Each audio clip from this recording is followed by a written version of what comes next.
बिस्मिल्लाहिर्रहमानिर्रहीम। अच्छा dear students, आज हम क्लास नाइन्थ मैथमेटिक्स में टाइप्स ऑफ मैट्रिसेस पढ़ेंगे कि टाइप्स ऑफ मैट्रिसेस। ठीक है, टाइप्स ऑफ मैट्रिसेस। असल में हमने एक्सरसाइज 1.1 नहीं किया था, लेकिन ये याद रहे आप लोगों को कि एक्सरसाइज 1.1 जो है हमारे पास, उसमें दो टाइप्स ऐसे हैं जो एक्सप्लेन हो चुके हैं। वो मतलब इसका क्वेश्चन आपसे पूछा जाएगा, तो इसलिए सबसे पहले हम टाइप्स पढ़ेंगे। इसमें फर्स्ट टाइप है रो मैट्रिक्स। अब देखिए, जिस तरह इसके नाम से आपको क्लियर है कि रो मैट्रिक्स का क्या मतलब होता है। रो मैट्रिक्स याद रहे हमारे पास ऐसा एक मैट्रिक्स जिसमें जस्ट वन रो हो। ठीक है, अ मैट्रिक्स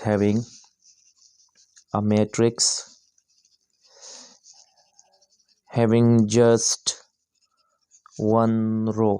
ऐसा एक मैट्रिक्स जिसमें क्या हो, सिर्फ एक रो हो, इस कॉल्ड, इसको हम कहेंगे रो मैट्रिक्स। ये क्या कहलाएगा? Row matrix. याद रहे, ठीक है, इसको हम रो मैट्रिक्स कहेंगे। इस तरह आप एग्जांपल्स भी लिख सकते हैं। फॉर एग्जांपल अगर हम इसका दूसरा डिफिनीशन करेंगे, हम a matrix of order 1/n। ऐसा एक मैट्रिक्स जिसका ऑर्डर आपके पास क्या हो, 1/n हो। मतलब इसका ये है कि n mean columns, number of columns. तो ये n आपके पास 2 3 4 जितने भी हो, लेकिन आपके पास रो एक होना चाहिए। तो ऐसे मैट्रिक्स को हम रो मैट्रिक्स कहेंगे। फॉर एग्ज़ाम्पल अगर हमारे पास यहाँ हम एग्ज़ाम्पल्स देखें, तो एक एग्ज़ाम्पल मैंने लिया AB। अब देखिए, इसमें आपके पास जस्ट वन रो है, हालांकि कॉलम्स इसमें 2 है लेकिन रो इसमें एक है। ठीक है, इस तरह एक दूसरा एग्जांपल आप ले ले 1 2 -1 4। इसमें देखिए, अगर आप इसका ऑर्डर देखें तो ये 1/n है, 1/2 है। और इसका ऑर्डर अगर आप देखें तो 1 रो है, कॉलम्स आपके पास 1 2 3 4। तो इसको हम 1/4 लिख सकते हैं। ये था हमारे पास सबसे पहला टाइप। इसके बाद हम पढ़ेंगे दूसरा टाइप, जो कि है कॉलम मैट्रिक्स।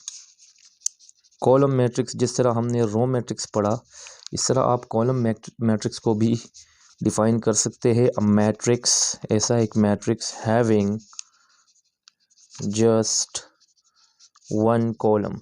ऐसा एक मैट्रिक्स जिसमें क्या हो, सिर्फ एक कॉलम हो, तो ऐसे मैट्रिक्स को हम कहेंगे कॉलम मैट्रिक्स।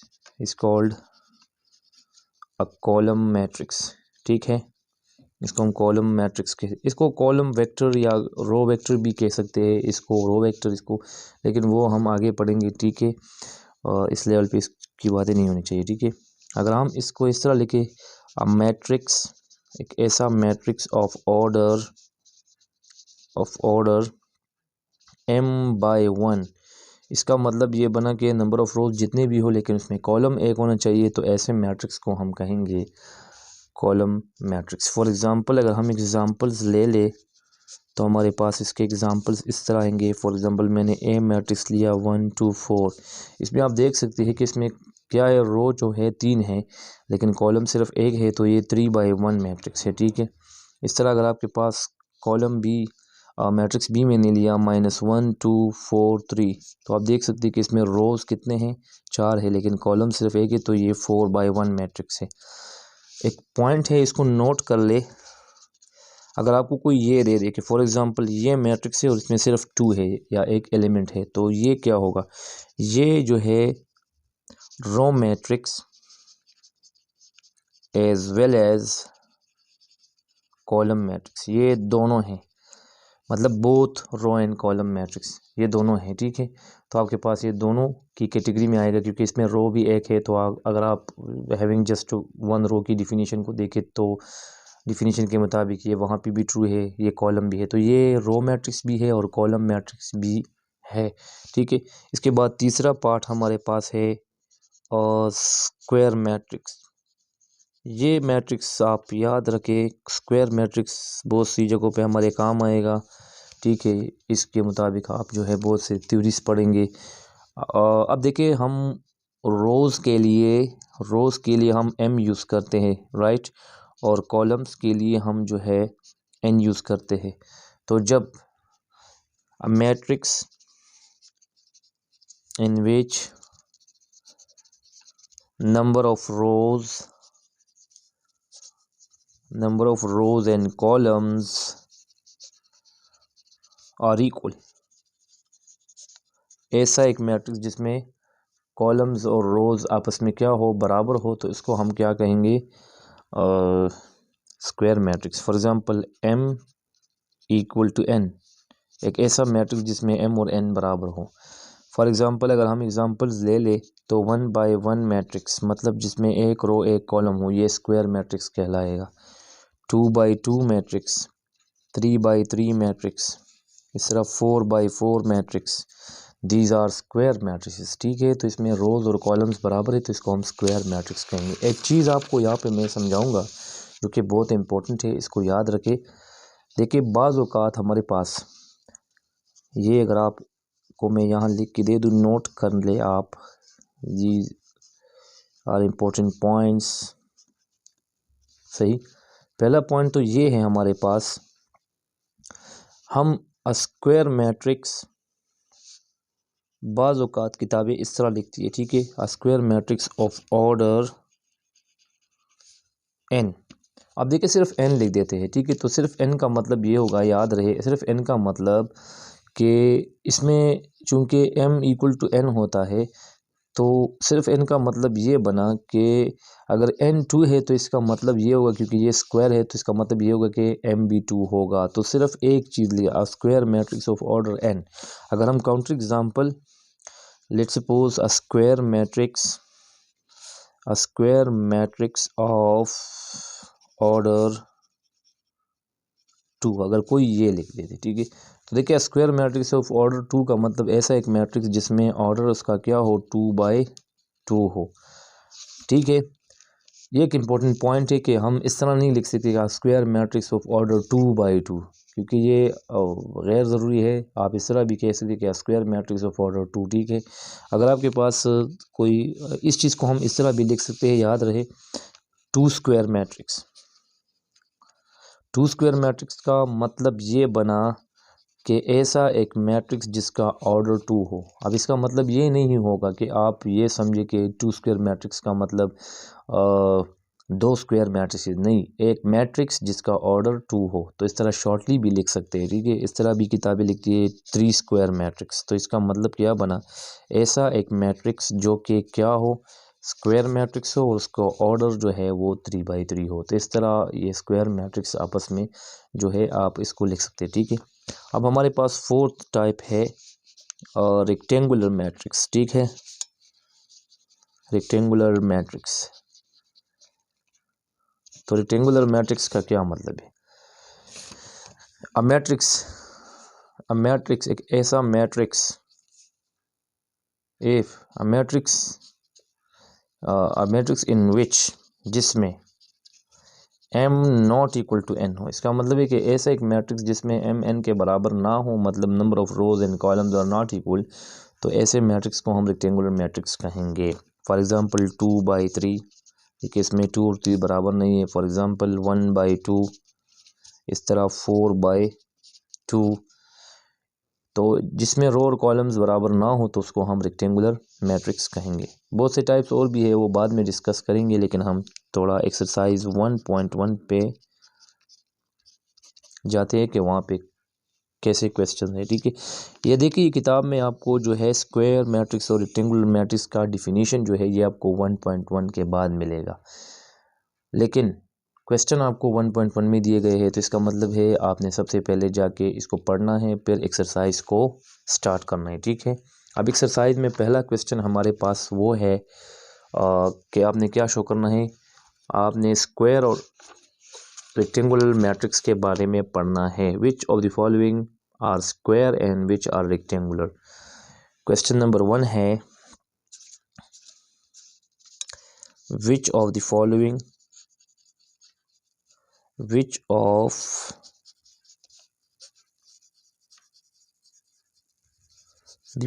are square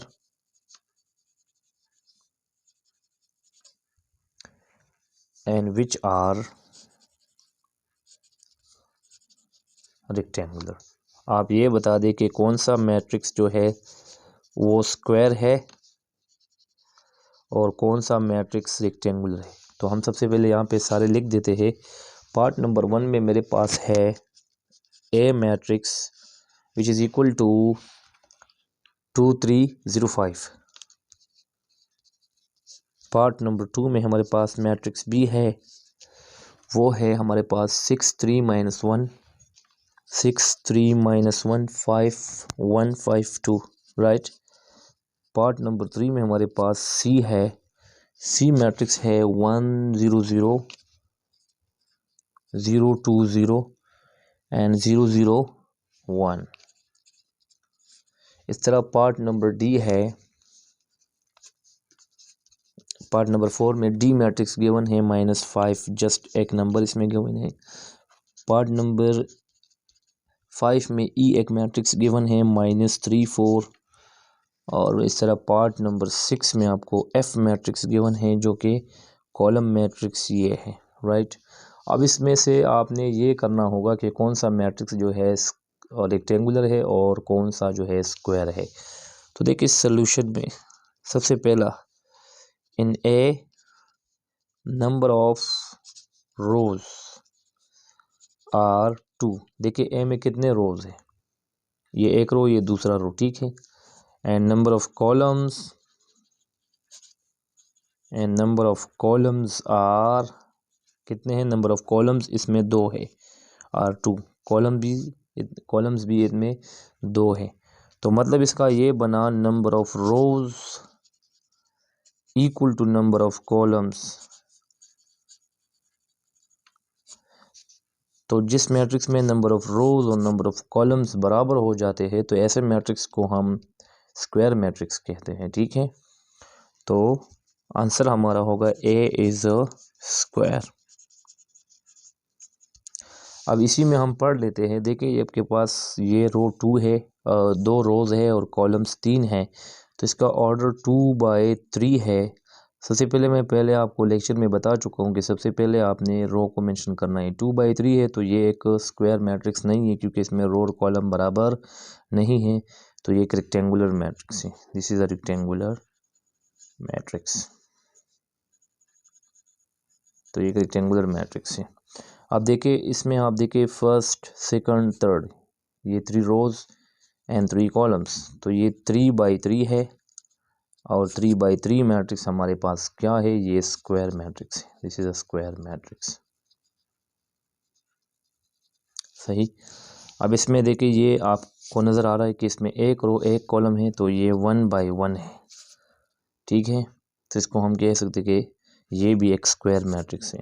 तो यहाँ मैं लिख देता हूँ ए मैट्रिक्स जो है स्क्वायर है, सी स्क्वायर है, डी बी स्क्वायर है, और ये जो ई है इसमें फर्स्ट रो एक रो और 2 कॉलम्स है, तो ये रेक्टेंगुलर है। इसमें एक और 2 रोज एंड 1 कॉलम, ये भी रेक्टेंगुलर।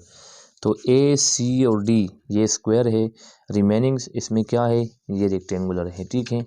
ये था हमारे पास क्वेश्चन नंबर 1 एक्सरसाइज में कि स्क्वायर मैट्रिक्स कौन सा है और रेक्टेंगुलर कौन सा है। अब आते हैं क्वेश्चन नंबर 2 पे। और list the order of the following matrix. Question 2 है इस एक्सरसाइज में, list the order of the following matrices. क्या करना है, क्वेश्चन 2 में आपने इसके ऑर्डर्स बताने हैं, तो मैं क्वेश्चन लिख के ऑर्डर बता देता हूँ। पार्ट नंबर ए में है 1 2 -1 3 4 2। अब देखिए इसमें नंबर ऑफ रोज कितने हैं, तो ये फर्स्ट रो ये सेकंड 2 रोज हो गए, first column second column third column 3 columns हो गए। तो ऑर्डर ऑफ ए जो बनेगा, ऑर्डर ऑफ ए इज़ 2/3। याद रहे बेटा कि यहाँ पे आपने रो को सबसे पहला निकला होगा, कॉलम्स को बाद में लिखना होगा, ठीक है। पार्ट नंबर बी मतलब पार्ट 2 में बी मैट्रिक्स है, वो है -4। सो ऑर्डर ऑफ बी 1/1, सही। इस तरह इसके बाद हमारे पास पार्ट नंबर 3 है, मैं यहाँ लिख देता हूँ। पार्ट नंबर 3 क्या है इसको देखते हैं। पार्ट नंबर 3 में एक मैट्रिक्स गिवन है जो कि सी है, और सी को इन्होंने लिखा हुआ है आपके पास ये 2 3 -1 ये 1 2 5। अब इसका जब हम ऑर्डर देखेंगे तो ऑर्डर ऑफ सी इज़ 2/3। आप देख सकते हैं कि इसमें 2 रोज़ है और कॉलम्स 3 हैं, ठीक है। इस तरह पार्ट नंबर 4 में आपके पास है ई मैट्रिक्स है, ई मैट्रिक्स 2 1 3 2 2 1 3 2 4 -1। इसको आप देखिए, ये फर्स्ट रो, ये सेकंड रो, ये थर्ड रो, ये फर्स्ट कॉलम सेकंड कॉलम। तो order of E is 3/2। Order of E is 3/2। इसका ऑर्डर आपके पास 3/2 होगा। पार्ट नंबर 5 ई इसमें गिवन है 3 2। अब देखिए इसमें एक रो और 2 कॉलम्स है, तो ऑर्डर ऑफ ई क्या होगा? Order of E is 1/2। इस तरह आप पार्ट नंबर डी को अगर किताब से देखें तो डी का जो ऑर्डर है वो 3/3 है। मैट्रिक्स मैंने नहीं लिखा, आप देख सकते हैं वहाँ से, ठीक है। ये 3/3 आपको मिल गया। अब एक इम्पोर्टेंट चीज़ पे हम बात करेंगे, याद रहे। देखिए बेटा, अगर आपके पास एक मैट्रिक्स है, उसके एलिमेंट्स हमने इस तरह लिखे A1 1। अब इस 1 का मतलब है रो पोजीशन, इसका मतलब है रो पोजीशन, जबकि इस आई का मतलब है कॉलम पोजीशन। मतलब इस 1 का ये है कि ये एलिमेंट कौन से रो में है और कौन से कॉलम में है, ठीक है। तो ये जो आपके सबस्क्रिप्ट, इसको सबस्क्रिप्ट कहते हैं। यहाँ पे जो नंबर्स होते हैं ना, एक नंबर है यहाँ पे, उसके सबस्क्रिप्ट मतलब इसके बॉटम पे यहाँ पे कुछ नंबर्स वगैरह हो तो इसको सबस्क्रिप्ट कहते हैं, सबस्क्रिप्ट। तो हमारे पास ये देखिए, ये सबस्क्रिप्ट में जो नंबर्स है 1 1, ये आपको रो पोजीशन और कॉलम पोजीशन रिप्रेजेंट करेगा, ठीक है। हमारे पास यहाँ पे एक मैट्रिक्स मैंने लिखा, तो A11 A12 A13 A21 A22 A23 मैंने ये लिखा, A31 A32 A33। अब देखिए इसको, आप देखें अगर आपके पास ये A11 का मतलब वो एलिमेंट जो फर्स्ट रो फर्स्ट कॉलम में है, तो आप ये फर्स्ट रो है और ये फर्स्ट कॉलम है और ये वो एलिमेंट है। इस तरह A12 मतलब वही रो है, वही रो का मतलब वही फर्स्ट रो है लेकिन कॉलम सेकंड है, तो इसको हम लिखेंगे A12। पहले हमने रो पोजीशन, अगर आप इसको देखें तो A23, तो 23 का मतलब ये फर्स्ट ये सेकंड, A22 सॉरी ये A22 है, A22। तो यहाँ देखिए ये फर्स्ट रो सेकंड रो, ये फर्स्ट कॉलम सेकंड कॉलम, तो यहाँ पे A22 एलिमेंट होगा। इस तरह आपके पास ये A33 का मतलब ये थर्ड रो और थर्ड कॉलम यहाँ पे होगा। तो हमारे पास ये आपको एलिमेंट्स की पोजीशन बताएगा। तो हमारे एक्सरसाइज में जो क्वेश्चन 3 है वो इसी पे बेस है कि if A is equal to 3 2 -4, दूसरा रो है -2 5 0 2 1 5 और -3 4 6। गिव द फॉलोइंग एलिमेंट्स, पूछ रहे हैं आपसे गिव द फॉलोइंग एलिमेंट्स। आपने अब एक क्या करना है, यहाँ पे एलिमेंट्स बताने होंगे, गिव द फॉलोइंग एलिमेंट्स। तो पार्ट नंबर 1 में है A11। अब देखिए A12 जो है हमारे पास, अब देखिए फर्स्ट रो सेकंड कॉलम, तो ये फर्स्ट रो है और ये फर्स्ट कॉलम सेकंड कॉलम, तो ये एलिमेंट आपके पास फर्स्ट रो सेकंड कॉलम में है, तो इसका आंसर बनेगा ये। फिर दूसरा पार्ट जो है वो पूछ रहे हैं आपसे कि A23 ठीक है, आप किताब से देख सकते हैं। तो देखिए A23 मतलब सेकंड रो थर्ड कॉलम, तो ये फर्स्ट रो ये सेकंड रो, ये फर्स्ट कॉलम ये सेकंड कॉलम ये थर्ड कॉलम, तो यहाँ पे ये एलिमेंट जो है जो कि 0 है, ये आपके पास ये एलिमेंट है। A43 अगर हम पार्ट नंबर 4 ले लें, A43 मतलब fourth row and third column, तो ये first row second row third row fourth row and first column second column third column, तो 43 मतलब ये एलिमेंट है। This is our answer. इस तरह आप 2-3 पार्ट्स ऐसे हैं, आप खुद इसको ट्राई कर सकते हैं, आप वहाँ से देख सकते हैं। नेक्स्ट हमारे पास क्वेश्चन नंबर 4 है कि मैंने इक्वल मैट्रिसेस बताया था आपको कि इक्वल मैट्रिसेस क्या होते हैं। इक्वल मैट्रिसेस के लिए हमारे पास दो बातें या कंडीशंस कंप्लीट होनी चाहिए, ठीक है। इक्वल मैट्रिसेस का मतलब to matrices A and B are said to be equal if and only if। इस पे मैं बात कर चुका हूँ कि if and only if मतलब IFF का क्या मतलब है। First, order of A equals to order of B। A और B के ऑर्डर सेम होने चाहिए। दूसरा, करस्पॉन्डिंग एलिमेंट्स आर सेम, एक जैसे होने चाहिए। फॉर एग्जांपल, इसका जो A11 है वो इसके A11 के बराबर होना चाहिए। ये दो कंडीशंस अगर सेटिस्फाई होंगे तो हम कह सकते कि ये मैट्रिसेस इक्वल है। Which of the following, question है which of the following matrices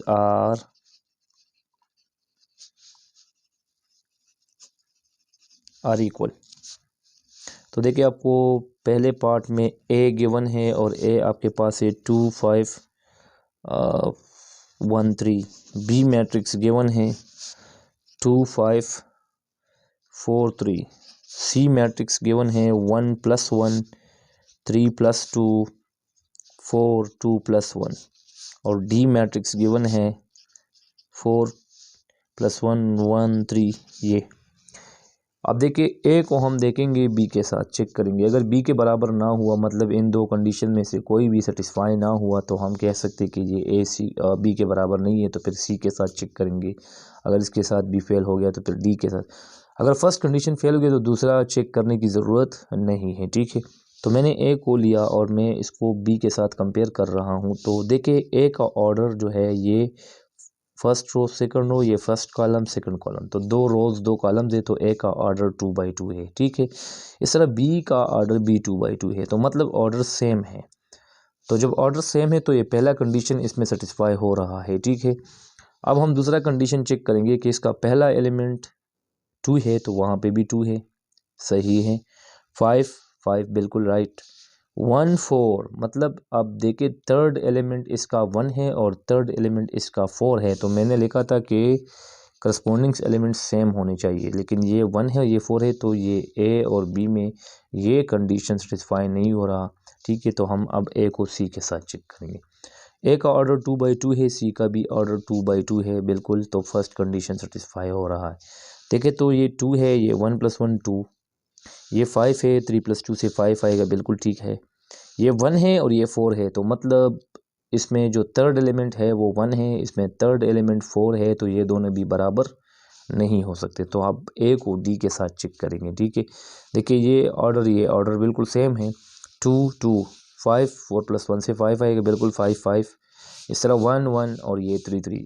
तो सॉल्यूशन में हम लिखेंगे कि A जो है ये D के बराबर है, ये दोनों कंडीशंस को सेटिस्फाई कर रहा है। जबकि हमारे पास ये जो B है, इसको आप C के साथ चेक करें तो 2 2 5 5 4 4 3 और 2 + 1 से 3 आएगा, तो B C के बराबर होगा। ये हमारा क्वेश्चन था, क्वेश्चन नंबर 4 कि हमने इक्वल मैट्रिसेस चेक करने हैं कि इक्वल मैट्रिसेस का क्या मतलब। क्वेश्चन 5 है जो कि वो भी इक्वल मैट्रिक्स पे है। Let A be a matrix 2 - 3 U 0 और B अनदर मैट्रिक्स है V - 3 5 W। for what values of U V and W are A and B equal. U V और W के कौन से वैल्यूज़ के लिए ये दो मैट्रिक्स आपस में बराबर होंगे। तो सॉल्यूशन को देके अब देखिए, अगर A और B बराबर होंगे तो इसका मतलब हम इसको इक्वल लेंगे सबसे पहले। तो मैंने सॉल्यूशन में इफ़ A = B, तो A मैट्रिक्स को मैंने B मैट्रिक्स के बराबर लिया, क्योंकि हम बराबरी के लिए ये वैल्यूज़ चेक कर रहे कि कौन से वैल्यूज़ होंगे। u v और w के, तो हम इसको इक्वल सेट करेंगे। अब इक्वल सेट करने के बाद हम, चूँकि इस इन मैट्रिसेस की बीच आपको इक्वल का सिंबल नज़र आ रहा है, तो मतलब इसका ये कि फर्स्ट एलिमेंट फर्स्ट के बराबर होगा। यहाँ पे हम एक सेंटेंस लिखेंगे कंपेयरिंग करस्पॉन्डिंग्स एलिमेंट्स की कंपैरिजन करें, क्योंकि इसमें इक्वल का सिंबल है तो हम इसके एलिमेंट्स कंपेयर कर सकते, मतलब इक्वल ले सकते, तो v2 के बराबर हो जाएगा। यहाँ पे फर्स्ट एलिमेंट 2 है तो वहाँ पे v है, तो v2 के बराबर -3 के बराबर, लेकिन मुझे तो ये चाहिए, रिक्वायर्ड तो ये है, लेकिन आपने कांस्टेंट को छोड़ना है, तो u 5 के बराबर हो जाएगा, ठीक है। और इस तरह 0 w के बराबर या फिर w 0 के बराबर, और ये हमारे आंसर्स, हमें वैल्यूज़ मिल गए, ठीक है। ये था हमारे पास इक्वल मैट्रिसेस का कंसेप्ट कि आप इक्वल मैट्रिसेस कैसे ले सकते हैं, ठीक है। अब यहाँ पे एक दूसरा क्वेश्चन आपको दिया गया है, क्वेश्चन नंबर 6 इसी एक्सरसाइज में, ठीक है। क्वेश्चन 6 में है हमारे पास कि क्या करें, आप इफ़ आपको गिवन है x+3 सही, x+4, 2y - 7 - 6, a - 1, 0, b - 3 -21, 0 is equal to 0, 6, 3y - 2 -6 -3, 2c + 2, 2b + 4 -21, 0 सही। Find the values of a, b, c, x, y and z. Find the values of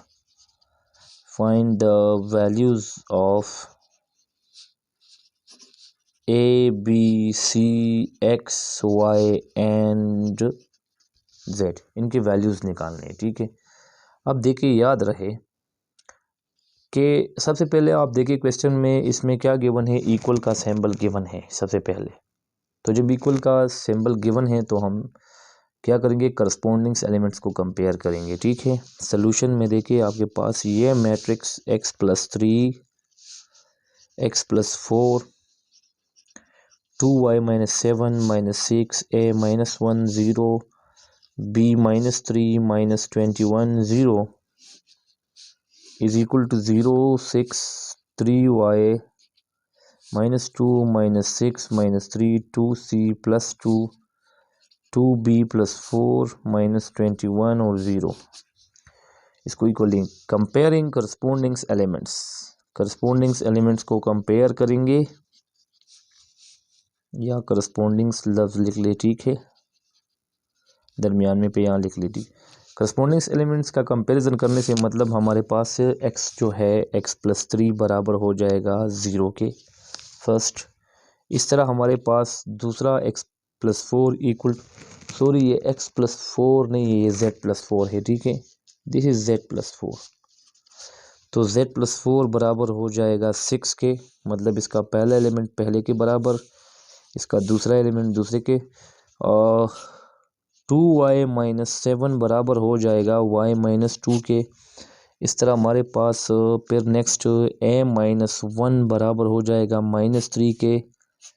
इस तरह 2c + 2 बराबर हो जाएगा 0 के।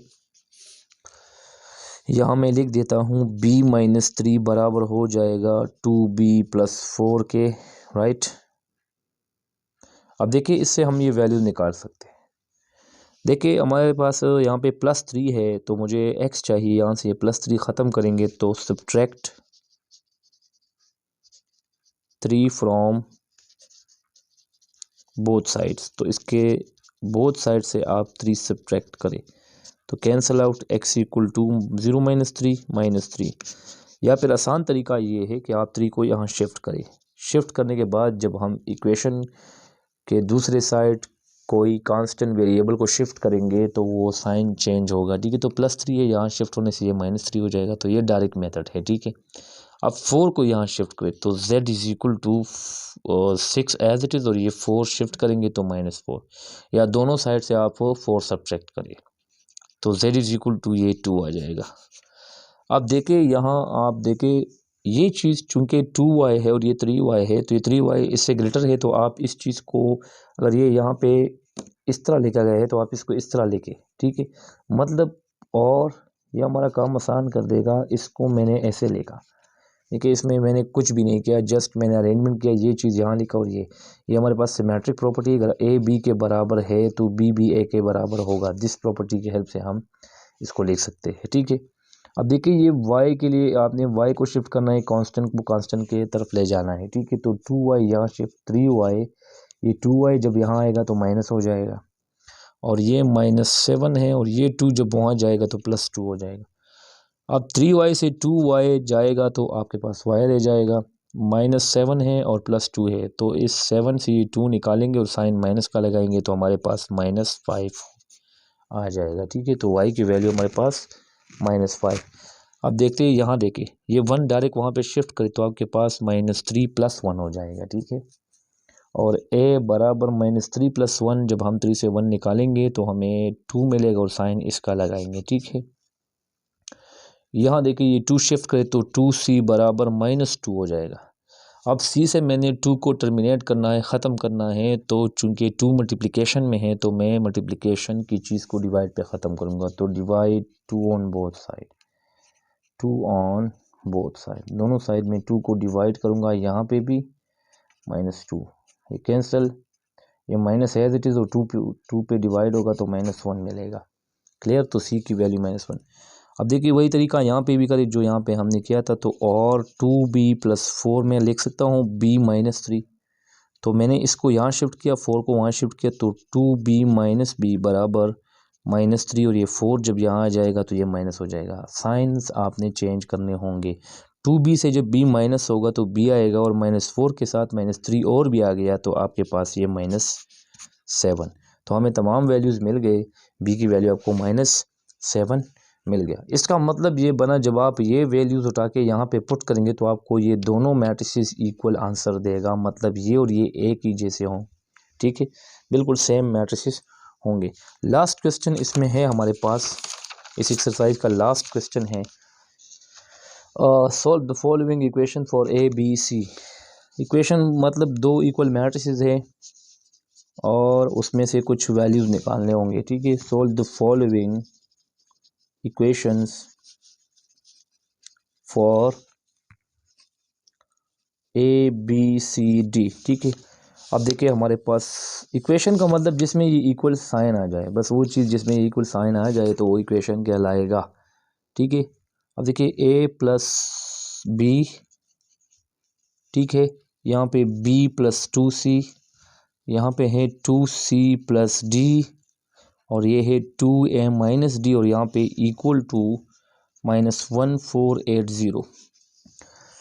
सोल्यूशन में देखिए इसको इक्वल लेंगे तो हमारे पास हो जाएगा a + b, b + 2c, 2c + d, 2a - d equal to 1 -1480। Comparing corresponding elements, इस सेंटेंस को लिखेंगे, करस्पॉन्डिंग एलिमेंट्स को क्या करेंगे, कंपेयर करेंगे। तो a + b हमारे पास हो जाएगा -1, this is equation 1, b + 2c बराबर हो जाएगा 4, this is equation 2, 2c + d ये इसके बराबर हो जाएगा 8, मतलब इसका ये कि ये इसके बराबर, ये इसके बराबर हो जाएगा, इस तरह ये इक्वेशन 3 कहलाएगा, और 2c - 2a - d बराबर 0। अब इन इक्वेशन को आपस में सॉल्व करेंगे, ठीक है। तो कैसे सॉल्व होगा, यहाँ देखिए a + b = -1, b + 2c = this, तो देखिए जिसमें a आपको नज़र आ रहा है, ये देखिए ये आपके पास यहाँ पे +d है और ये -d है। इन दोनों इक्वेशंस को जब हम आपस में प्लस करेंगे, ऐड करेंगे, तो ये कैंसिल होके आपको एक इक्वेशन देगा। तो अब डायरेक्ट लिख लिए ऐड इक्वेशन 3 एंड इक्वेशन 4, तो 2c + d, इसलिए कि इससे ये एक वेरिएबल क्या हो जाए, टर्मिनेट हो जाए। तो मैंने देखिए ये 2a पहले लिखा, ये 2c इसके बाद देखो और डी के साथ कैंसिल, 0 के साथ 8 प्लस किया, ये इक्वेशन 5 बना, राइट। अब देखिए ये 2a है और ये c है। जब मैं इसको सॉल्व करूँगा इस इक्वेशन के साथ तो मुझे ए और बी वाला इक्वेशन मिल जाएगा और फिर मैं उसको 1 के साथ सॉल्व करूँगा, ठीक है। आप सबसे पहले ये दोनों भी सॉल्व कर सकते हैं, कोई बात नहीं, आप इन दोनों को भी कर सकते हैं। तो देखिए आपके पास चूंकि यहाँ पे 2c है, यहाँ पे भी प्लस 2c है, जब साइन सेम हो तो आपने सब्ट्रैक्शन करना होगा, ठीक है। तो सब्ट्रैक्ट इक्वेशन 2 फ्रॉम इक्वेशन 5। तो यहाँ देखिए सबसे पहले हम 5 लिखेंगे और इससे फिर सब्ट्रैक्ट करेंगे इक्वेशन 2। तो ये देखिए b प्लस 2c बराबर 4। अब सब्ट्रैक्शन में हम क्या करेंगे, इसका साइन चेंज करेंगे। जितने भी ये नीचे साइंस है इक्वेशन के, अब ये साइन यूज़ नहीं होगा, ठीक है, ये ख़त्म। तो देखिए 2a यहाँ नीचे 2a नहीं है, मतलब a का कोई आपको जो है पेयर नहीं मिलेगा। यहाँ पे a है, नीचे इक्वेशन में a कोई वेरिएबल आपको नज़र नहीं आएगा। तो आपने क्या करना होगा, आपने यहाँ पे क्या 2a को एज इट इज़ लिखना होगा।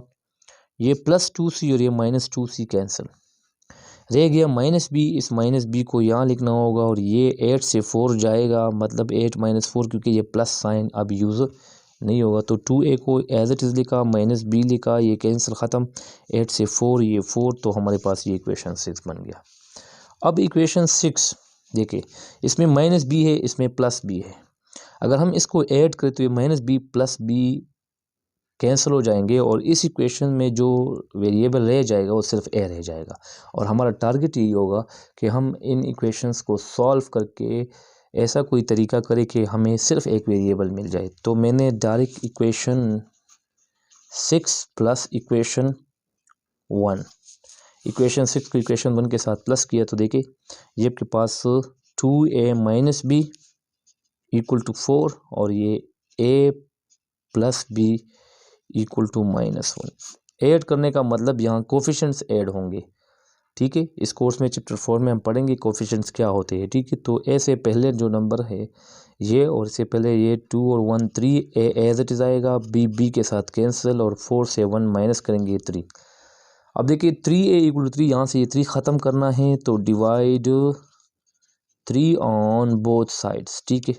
तो ये 3 और नीचे 3/3, ये कैंसिल, a इक्वल टू 1। मुझे एक वैल्यू मिल गया। एक वैल्यू जब मिलेगा तो इसका मतलब काम आसान हो जाएगा। अब put a equal to 1 in equation 1। अब इक्वेशन 1 में a की वैल्यू 1 पुट करें तो यहाँ देखिए इसकी जगह 1 पुट करेंगे, यहाँ आपने लिखना होगा 1 इम्प्लाइज, मतलब 1 इक्वेशन से क्या बनेगा, b एज इट इज़ और ये -1। देखिए मैंने a की जगह 1 सब्सिट्यूट किया, यहाँ पे पुट किया, शिफ्ट करे तो आपको ये मिल जाएगा b, क्योंकि माइनस हो जाए b -1 मतलब -1 है, -1 और भी आ गया तो ये b की वैल्यू -2। अब b की वैल्यू आप उठा के यहाँ पुट करें। Now put b equal to -2 in equation 2। तो हमारे पास ये देखिए ये -2 प्लस 2c बराबर 4, राइट। इसकी जगह -2 और ये 2c एज इट इज़ यहाँ लिखे आपके 2 इम्प्लाइज। यहाँ से ये -2 शिफ्ट करें तो 2c बराबर 4 प्लस 2 और इसे बन जाएगा 2c बराबर 6। तो मैं इसको यहाँ सॉल्व करूँगा कि 2c बराबर 6 मुझे मिला।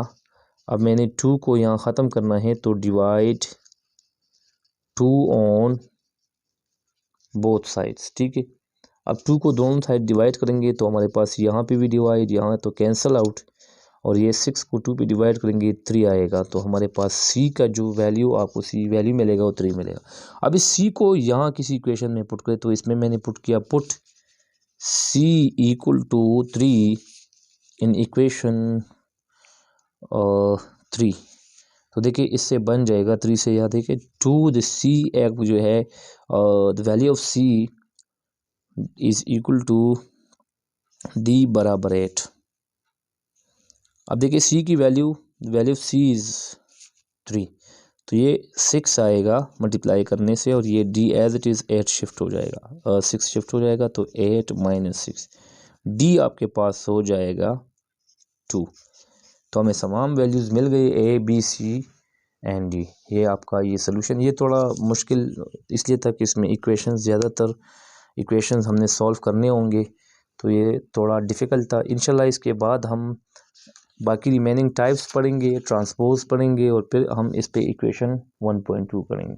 यहाँ से आप सारे देख सकते हैं, मैं इसमें कोई सोल्यूशन नहीं छोड़ूंगा और ये इम्पोर्टेंट मैथमेटिक्स है क्लास 9 का, आपने इसमें जो है काम करना होगा। ठीक है।